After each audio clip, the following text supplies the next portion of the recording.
Olá, queridos alunos, como é que vocês estão? Oitavo ano.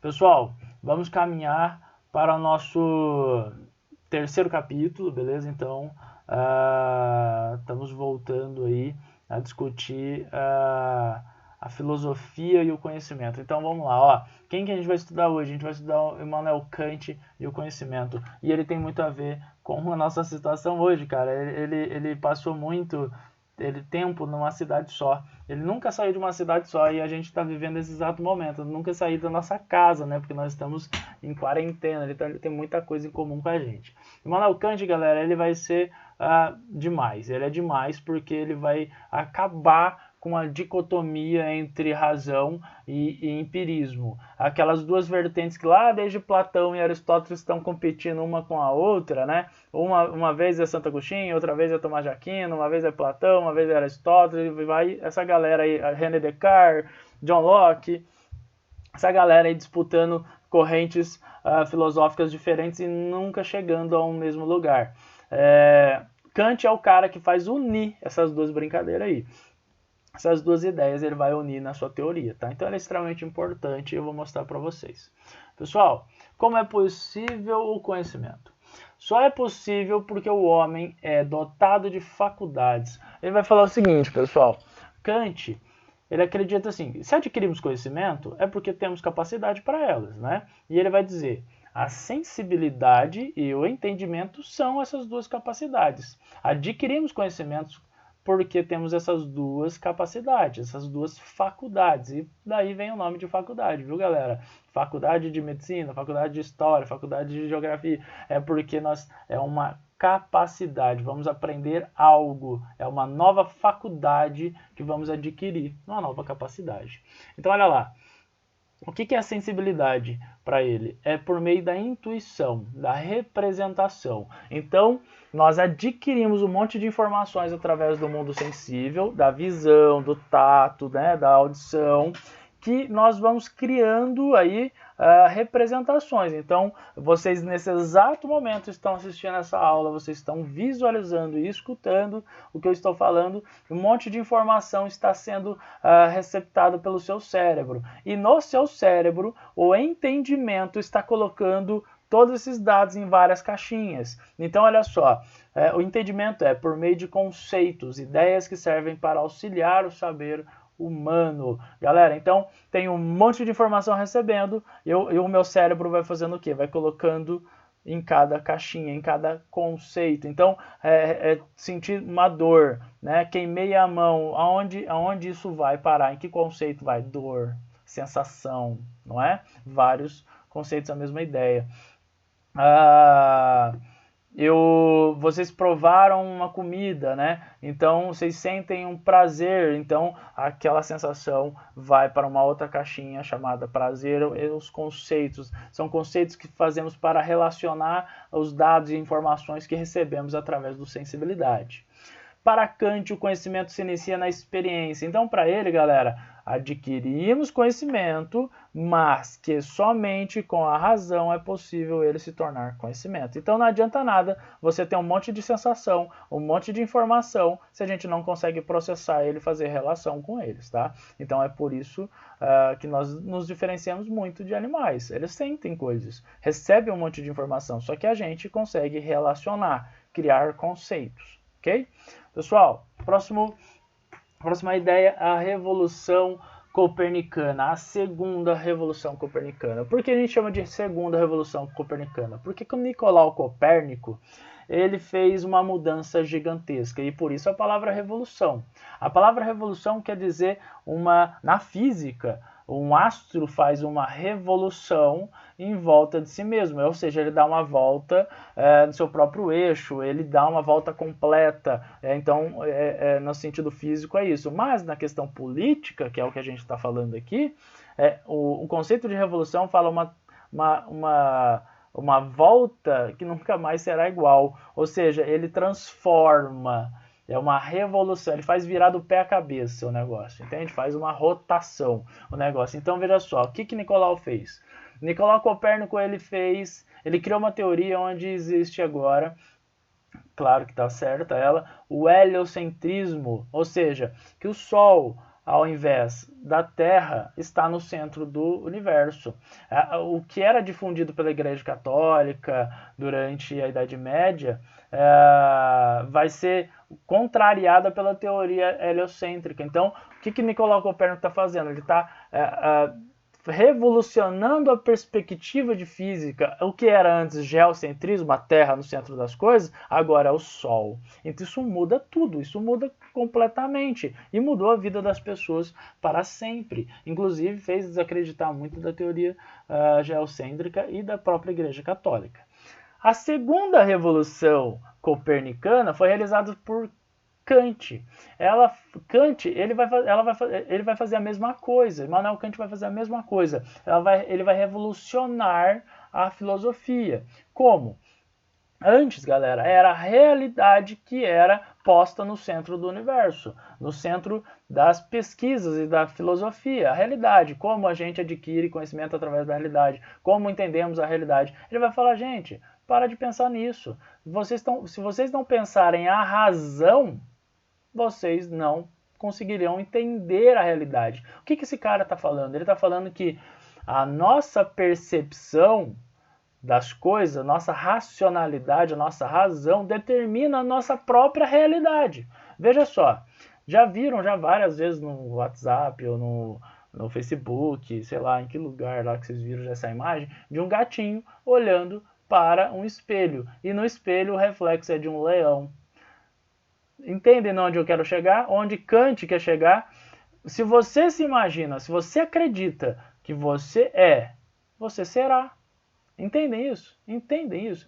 Porque se você acredita fielmente naquilo, não importa, pode padecer Deus na sua frente, que ele vai falar, amigão, você não é esse leão todo não. Assim, mas eu acredito nisso, então pouco importa a opinião. Então veja só, ele acredita que entender como a razão funciona é determinante para entender a sua realidade, a realidade social, ok? Vamos para o próximo tópico aí, pessoal. Dois tipos de conhecimento. Nós temos dois tipos de conhecimento. Ele vai dizer o seguinte, temos o conhecimento a priori, tá?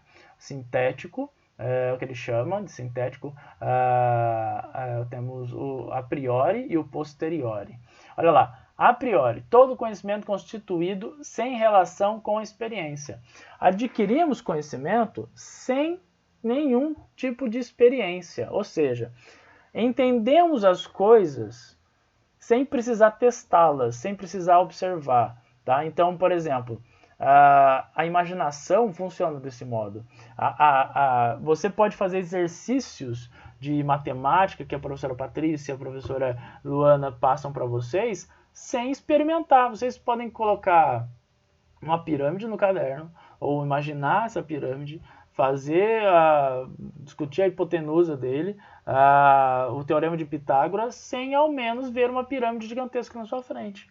Entendem isso? Então, o conhecimento a priori é o conhecimento que a gente adquire sem nenhuma relação com a experiência. Agora, o conhecimento a priori, posteriori, todo o conhecimento que necessita da experiência ou do teste. Então, adquirimos conhecimento através da nossa razão, da nossa imaginação e também conhecimentos que a gente precisa testar, ok? Então, por exemplo, muito da filosofia pode ser a priori e muito da filosofia pode ser posteriori. Tem coisas que vocês vão entender sem ter nenhuma experiência. Tem coisas que vocês vão entender só a partir da experimentação daquilo. Então, discutir amor é uma coisa, amar é outra, não é? Então, olha lá, as pessoas não são meio a meio. Algumas adquirem mais conhecimento por meio de uma ou de outra. Tem pessoas que são mais racionais, outras são mais experimentais, observáveis. As pessoas são assim, elas não são metade. É aí que a nossa educação é importante. Porque, por exemplo, eu nunca fui mais conhecimento a priori. Eu sempre fui mais conhecimento a posteriori. Ou seja, eu adquiro conhecimento depois que eu experimento ele, depois que eu vivencio ele, depois que eu testo ele. Tá? Fazer exercício, para mim, era extremamente importante. Discutir teoria é muito complicado, eu fico meio perdidão. Então, as pessoas não são perfeitas a ser metade. Umas têm mais de um jeito, outras têm mais de outro. Tá? que o Kant vai fazer? Ele vai fazer a união, o juízo sintético a priori, que é a união dos dois. Utiliza as qualidades das duas, pensar e testar, mas retira as limitações existentes nelas. Aquilo que pode nos enganar da experiência, ele tira. Aquilo que não serve para nada no pensamento, na reflexão, eles tiram. Então, Kant ele vai unir as melhores partes, ok? Fim da dicotomia entre empirista e racionalista. Para que ficar usando coisas que não servem de uma e da outra? Vamos unir o que é bom das duas. E por isso ele fez a grande revolução, a segunda revolução copernicana, união dessas ideias todas, tá? Pessoal, vamos para o último slide, a última discussão nossa. Ele vai propor uma ideia de fenômeno e a coisa em si. Pessoal, é bem bacana. Primeiro vamos falar sobre o fenômeno, porque é muito importante. Kant, ele vai fazer uma crítica muito grande a outros pensadores. Ele vai falar o seguinte: o que é fenômeno? Fenômeno é uma coisa em si. Fenômeno é uma coisa que existe, tá?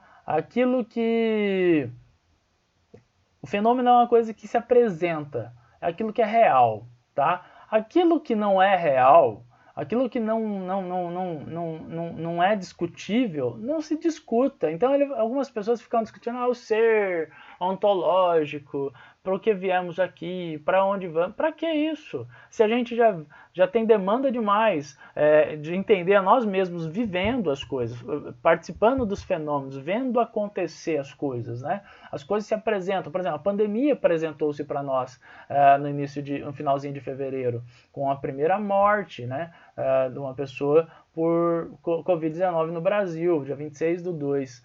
Pessoal, é uma coisa que apareceu, é uma coisa que se apresentou, então temos que lidar com isso. Vamos pensar sobre isso, não sobre quando a gente vai morar em Marte. Tá? Não faz sentido nenhum. Então é uma grande crítica. Vamos lá. São duas espécies de conhecimento também. O fenômeno, tudo aquilo que se apresenta à pessoa através da experiência. Vemos, tocamos. Isso é o fenômeno. Então é isso que uma das coisas que a gente tem que estudar. A coisa em si, algo que não pode ser identificado pelo sensível, apenas pela razão. A razão pura, como vai chamar. A razão pura, galera, veja só, é uma coisa que a gente, é um tipo de conhecimento que a gente não precisa ver, tá? Por exemplo, o tempo. Já viu? Já tocou o tempo? Como descrever o tempo? Não se esqueça, o relógio não é tempo, e sim um instrumento de organização do próprio tempo. Mas veja só, o tempo é uma concepção abstrata. A própria ideia de estado, vocês vão, por exemplo, eu fui para Brasília esses tempos atrás. Em Brasília você entra no Congresso Federal. Aquilo lá é uma infraestrutura, aquilo lá não representa o Estado, ok? O Estado é uma ideia de um governo que administra e tudo mais. É uma ideia, uma concepção. Não precisa ter fisicamente algo para a gente acreditar nisso.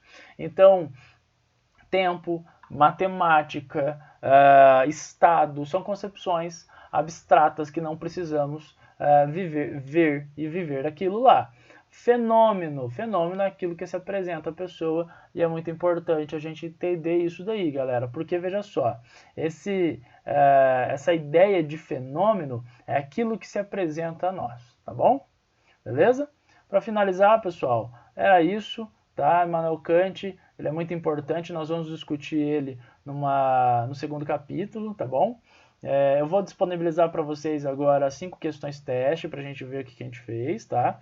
E vocês terão até às 23h59 de hoje para realizá-los, tá? Não se esqueçam de fazer. É muito bacana sempre assistir a aula e já fazê-lo, tá? Então, boa sorte aí nos testes. Assistam a aula caso tenham dúvida novamente, beleza? E vamos nessa. Boa noite para vocês. Quer dizer, bom dia, boa tarde, boa noite, mas é porque eu tô gravando de noite isso. Um beijão então.